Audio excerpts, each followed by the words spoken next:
KaraokeBooks. Uncle Tom's Cabin. Written by Harriet Beecher Stowe. Audiobook. Chapter 14. Evangeline. A young star, which shone o'er life, too sweet an image for such glass. A lovely being, scarcely formed or molded. A rose with all its sweetest leaves yet folded. The Mississippi.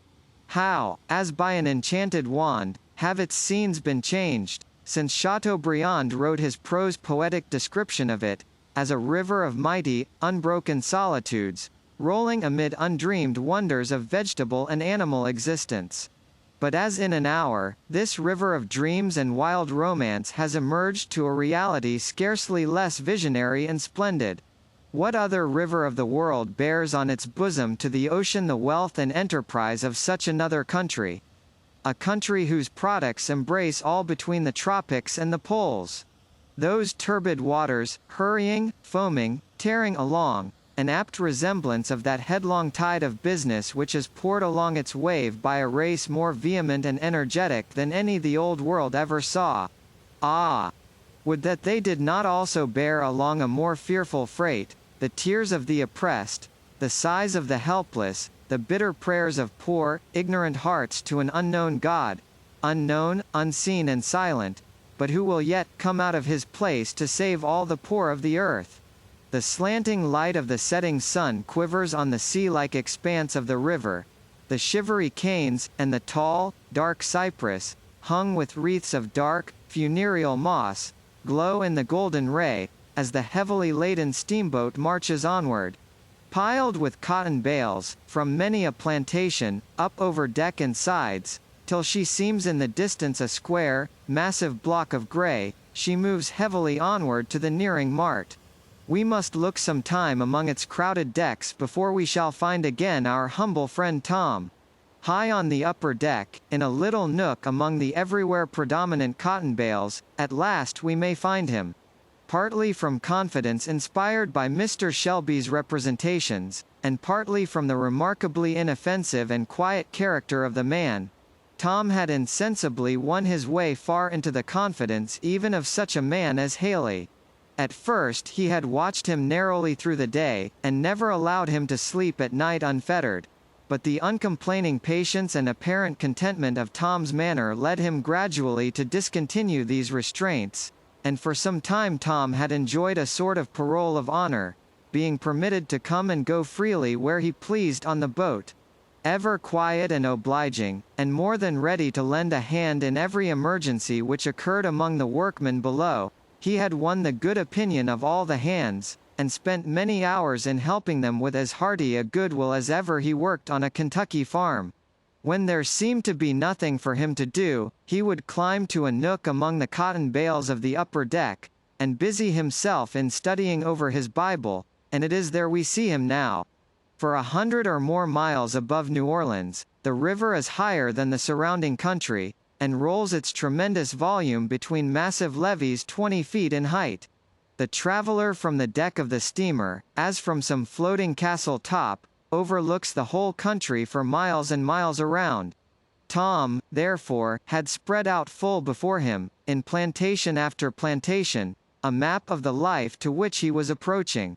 He saw the distant slaves at their toil. He saw afar their villages of huts gleaming out in long rows on many a plantation, distant from the stately mansions and pleasure grounds of the master.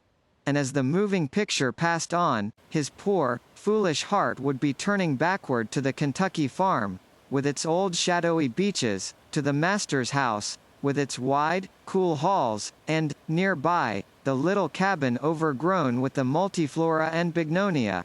There he seemed to see familiar faces of comrades who had grown up with him from infancy. He saw his busy wife, bustling in her preparations for his evening meals. He heard the merry laugh of his boys at their play, and the chirrup of the baby at his knee. And then, with a start, all faded, and he saw again the canebrakes and cypresses and gliding plantations, and heard again the creaking and groaning of the machinery, all telling him too plainly that all that phase of life had gone by forever. In such a case, you write to your wife, and send messages to your children, But Tom could not write, the mail for him had no existence, and the gulf of separation was unbridged by even a friendly word or signal. Is it strange, then, that some tears fall on the pages of his Bible, as he lays it on the cotton bale, and, with patient finger, threading his slow way from word to word, traces out its promises? Having learned late in life, Tom was but a slow reader, and passed on laboriously from verse to verse. Fortunate for him was it that the book he was intent on was one which slow reading cannot injure, nay, one whose words, like ingots of gold, seem often to need to be weighed separately, that the mind may take in their priceless value. Let us follow him a moment, as, pointing to each word, and pronouncing each half aloud, he reads, "Let not your heart be troubled. In my Father's house are many mansions. I go to prepare a place for you." Cicero, when he buried his darling and only daughter, had a heart as full of honest grief as poor Tom's, perhaps no fuller, for both were only men. But Cicero could pause over no such sublime words of hope, and look to no such future reunion. And if he had seen them, 10 to 1 he would not have believed. He must fill his head first with 1,000 questions of authenticity of manuscript, and correctness of translation. But, to poor Tom, there it lay, just what he needed, so evidently true and divine that the possibility of a question never entered his simple head. It must be true, for, if not true, how could he live? As for Tom's Bible, though it had no annotations and helps in margin from learned commentators, still it had been embellished with certain waymarks and guide boards of Tom's own invention, and which helped him more than the most learned expositions could have done. It had been his custom to get the Bible read to him by his master's children, in particular by young Master George, and, as they read, he would designate, by bold, strong marks and dashes, with pen and ink, the passages which more particularly gratified his ear or affected his heart. His Bible was thus marked through, from one end to the other, with a variety of styles and designations, so he could in a moment seize upon his favorite passages, without the labor of spelling out what lay between them. And while it lay there before him, every passage breathing of some old home scene, and recalling some past enjoyment, his Bible seemed to him all of this life that remained, as well as the promise of a future one. Among the passengers on the boat was a young gentleman of fortune and family, resident in New Orleans, who bore the name of St. Clair. He had with him a daughter between 5 and 6 years of age, together with a lady who seemed to claim relationship to both, and to have the little one especially under her charge. Tom had often caught glimpses of this little girl, for she was one of those busy, tripping creatures, that can be no more contained in one place than a sunbeam or a summer breeze, nor was she one that, once seen, could be easily forgotten. Her form was the perfection of childish beauty, without its usual chubbiness and squareness of outline. There was about it an undulating and aerial grace, such as one might dream of for some mythic and allegorical being. Her face was remarkable less for its perfect beauty of feature than for a singular and dreamy earnestness of expression, which made the ideal start when they looked at her, and by which the dullest and most literal were impressed, without exactly knowing why. The shape of her head and the turn of her neck and bust was peculiarly noble, and the long golden brown hair that floated like a cloud around it, the deep spiritual gravity of her violet blue eyes, shaded by heavy fringes of golden brown, all marked her out from other children, and made every one turn and look after her, as she glided hither and thither on the boat. Nevertheless, the little one was not what you would have called either a grave child or a sad one. On the contrary, an airy and innocent playfulness seemed to flicker like the shadow of summer leaves over her childish face, and around her buoyant figure. She was always in motion, always with a half-smile on her rosy mouth, flying hither and thither, with an undulating and cloud-like tread, singing to herself as she moved as in a happy dream. Her father and female guardian were incessantly busy in pursuit of her, but, when caught, she melted from them again like a summer cloud. and as no word of chiding or reproof ever fell on her ear for whatever she chose to do, she pursued her own way all over the boat.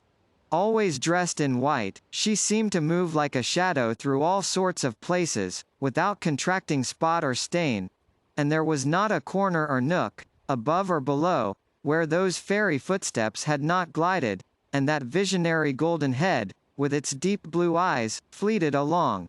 The fireman, as he looked up from his sweaty toil, sometimes found those eyes looking wonderingly into the raging depths of the furnace, and fearfully and pityingly at him, as if she thought him in some dreadful danger. Anon the steersman at the wheel paused and smiled, as the picture-like head gleamed through the window of the roundhouse, and in a moment was gone again. 1,000 times a day rough voices blessed her, and smiles of unwonted softness stole over hard faces, as she passed, and when she tripped fearlessly over dangerous places, rough, sooty hands were stretched involuntarily out to save her, and smooth her path.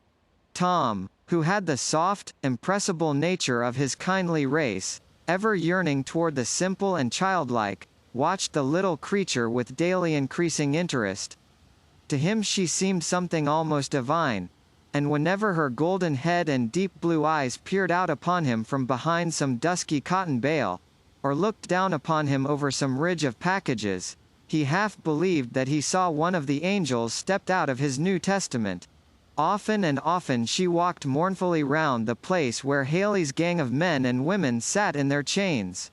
She would glide in among them, and look at them with an air of perplexed and sorrowful earnestness, and sometimes she would lift their chains with her slender hands, and then sigh woefully, as she glided away. Several times she appeared suddenly among them, with her hands full of candy, nuts, and oranges, which she would distribute joyfully to them, and then be gone again. Tom watched the little lady a great deal, before he ventured on any overtures towards acquaintanceship. He knew an abundance of simple acts to propitiate and invite the approaches of the little people, and he resolved to play his part right skillfully. He could cut cunning little baskets out of cherry stones, could make grotesque faces on hickory nuts, or odd jumping figures out of elder pith, and he was a very pan in the manufacture of whistles of all sizes and sorts.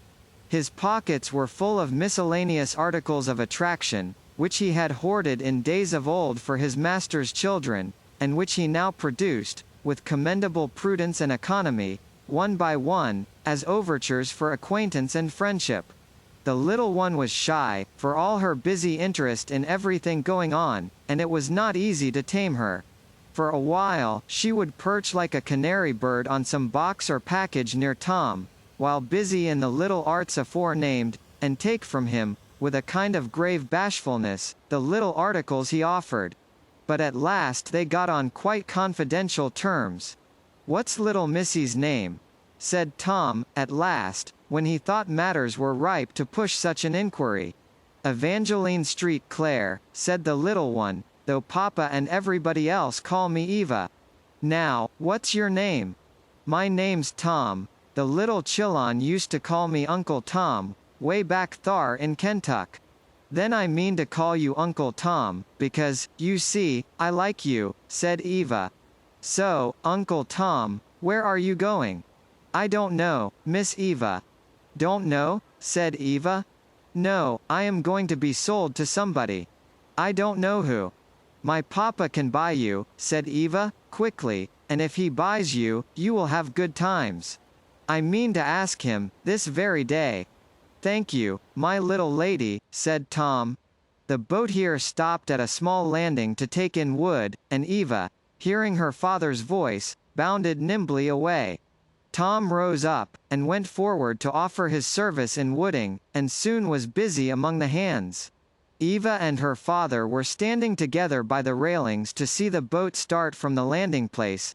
The wheel had made 2 or 3 revolutions in the water, when, by some sudden movement, the little one suddenly lost her balance and fell sheer over the side of the boat into the water. Her father, scarce knowing what he did, was plunging in after her, but was held back by some behind him, who saw that more efficient aid had followed his child. Tom was standing just under her on the lower deck, as she fell. He saw her strike the water and sink, and was after her in a moment. A broad-chested, strong-armed fellow, it was nothing for him to keep afloat in the water, till, in a moment or two the child rose to the surface, and he caught her in his arms, and, swimming with her to the boat side, handed her up, all dripping, to the grasp of hundreds of hands, which, as if they had all belonged to one man, were stretched eagerly out to receive her. A few moments more, and her father bore her, dripping and senseless, to the lady's cabin, where, as is usual in cases of the kind, there ensued a very well-meaning and kind-hearted strife among the female occupants generally, as to who should do the most things to make a disturbance, and to hinder her recovery in every way possible. It was a sultry, close day, the next day, as the steamer drew near to New Orleans. A general bustle of expectation and preparation was spread through the boat. In the cabin, one and another were gathering their things together, and arranging them, preparatory to going ashore. The steward and chambermaid, and all, were busily engaged in cleaning, furbishing, and arranging the splendid boat, preparatory to a grand entree. On the lower deck sat our friend Tom, with his arms folded, and anxiously, from time to time, turning his eyes towards a group on the other side of the boat. There stood the fair Evangeline, a little paler than the day before, but otherwise exhibiting no traces of the accident which had befallen her. A graceful, elegantly formed young man stood by her, carelessly leaning one elbow on a bale of cotton while a large pocket-book lay open before him. It was quite evident, at a glance, that the gentleman was Eva's father. There was the same noble cast of head, the same large blue eyes, the same golden brown hair, yet the expression was wholly different. In the large, clear blue eyes, though in form and color exactly similar, there was wanting that misty, dreamy depth of expression. All was clear, bold, and bright, but with a light wholly of this world. The beautifully cut mouth had a proud and somewhat sarcastic expression, while an air of free and easy superiority sat not ungracefully in every turn and movement of his fine form. He was listening, with a good-humoured, negligent air, half comic, half contemptuous, to Haley, who was very volubly expatiating on the quality of the article for which they were bargaining. All the moral and Christian virtues bound in black morocco, complete, he said, when Haley had finished. Well, now, my good fellow, what's the damage, as they say in Kentucky? In short, what's to be paid out for this business? How much are you going to cheat me, now? Out with it. Wall, said Haley, if I should say $1,300 for that AR fellow, I shouldn't but just save myself. I shouldn't, now, really. Poor fellow, said the young man, fixing his keen, mocking blue eye on him, but I suppose you'd let me have him for that, out of a particular regard for me. Well, the young lady here seems to be sot on him, and nattily enough. Oh. Certainly, there's a call on your benevolence, my friend. Now, as a matter of Christian charity, how cheap could you afford to let him go, to oblige a young lady that's particular sot on him? Wall, now, just think on, said the trader. Just look at them limbs, broad-chested, strong as a horse. Look at his head, them high foreheads alays shows calculatin' niggers, that'll do any kind o' thing. I've marked that AR. Now, a nigger of that AR heft and build is worth considerable, just as you may say, for his body, supposin' he's stupid, but come to put in his calculatin' faculties, and them which I can show he has uncommon, why, of course, it makes him come higher. Why, that AR fellow managed his master's whole farm. He has a extraordinary talent for business. Bad, very bad. Knows altogether too much, said the young man, with the same mocking smile playing about his mouth. Never will do, in the world. Your smart fellows are always running off, stealing horses, and raising the devil generally. I think you'll have to take off a couple of hundred for his smartness. Wall, there might be something in that AR, if it worn for his character, but I can show recommends from his master and others, to prove he is one of your real pious, the most humble, prayin', pious creature ye ever did see. Why, he's been called a preacher in them parts he came from. And I might use him for a family chaplain, possibly," added the young man, dryly. "That's quite an idea. Religion is a remarkably scarce article at our house. You're joking, now. How do you know I am? Didn't you just warrant him for a preacher? Has he been examined by any synod or council? Come, hand over your papers." If the traitor had not been sure, by a certain good-humored twinkle in the large eye, that all this banter was sure, in the long run, to turn out a cash concern, he might have been somewhat out of patience. As it was, he laid down a greasy pocket-book on the cotton bales, and began anxiously studying over certain papers in it, the young man standing by, the while, looking down on him with an air of careless, easy drollery. "Papa, do buy him. It's no matter what you pay," whispered Eva, softly, getting up on a package, and putting her arm around her father's neck. "You have money enough, I know. I want him." "What for, pussy? Are you going to use him for a rattle box, or a rocking horse, or what?" "I want to make him happy." "An original reason, certainly." Here the traitor handed up a certificate, signed by Mr. Shelby, which the young man took with the tips of his long fingers, and glanced over carelessly. "A gentlemanly hand," he said, "and well spelt, too. Well, now, but I'm not sure, after all, about this religion," said he, the old wicked expression returning to his eye. "The country is almost ruined with pious white people. Such pious politicians as we have just before elections, such pious goings-on in all departments of church and state, that a fellow does not know who'll cheat him next. I don't know, either, about religions being up in the market, just now. I have not looked in the papers lately, to see how it sells. How many $100, now, do you put on for this religion? You like to be jokin', now," said the traitor, "but, then, there's sense under all that ar. I know there's differences in religion. Some kinds is miserable. There's your meetin' pious. There's your singin', roarin' pious. Them ar and no account, in black or white.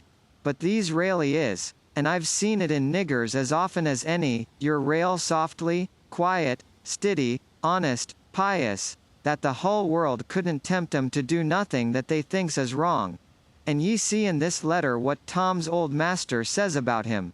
Now," said the young man, stooping gravely over his book of bills, "if you can assure me that I really can buy this kind of pious, and that it will be set down to my account in the book up above, as something belonging to me, I wouldn't care if I did go a little extra for it. How dey say?" "Wall, Riley, I can't do that," said the traitor. "I'm a thinkin' that every man'll have to hang on his own hook, in them ar quarters. Rather hard on a fellow that pays extra on religion, and can't trade with it in the state where he wants it most, ain't it, now?" said the young man, who had been making out a roll of bills while he was speaking. "There, count your money, old boy," he added, as he handed the roll to the traitor. "All right," said Haley, his face beaming with delight, and pulling out an old inkhorn, he proceeded to fill out a bill of sale, which, in a few moments, he handed to the young man. "I wonder, now, if I was divided up and inventoried," said the latter as he ran over the paper, "how much I might bring. Say so much for the shape of my head, so much for a high forehead, so much for arms, and hands, and legs, and then so much for education, learning, talent, honesty, religion. Bless me! There would be small charge on that last, I'm thinking. But come, Eva," he said, and taking the hand of his daughter, he stepped across the boat, and carelessly putting the tip of his finger under Tom's chin, said, good-humoredly, "Look up, Tom, and see how you like your new master." Tom looked up. It was not in nature to look into that gay, young, handsome face, without a feeling of pleasure, and Tom felt the tears start in his eyes as he said, heartily, "God bless you, masser." "Well, I hope he will. What's your name?" "Tom? Quite as likely to do it for your asking as mine, from all accounts. Can you drive horses, Tom? I've been a lays used to horses, said Tom. Mas'r Shelby raised heaps of 'em. Well, I think I shall put you in coachee, on condition that you won't be drunk more than once a week, unless in cases of emergency, Tom. Tom looked surprised, and rather hurt, and said, I never drink, mas'r. I've heard that story before, Tom, but then we'll see. It will be a special accommodation to all concerned, if you don't. Never mind, my boy, he added, good-humoredly, seeing Tom still looked grave. I don't doubt you mean to do well. I sartain do, mas'r, said Tom. And you shall have good times, said Eva. Papa is very good to everybody, only he always will laugh at them. Papa is much obliged to you for his recommendation, said St. Clair, laughing, as he turned on his heel and walked away. KaraokeBooks.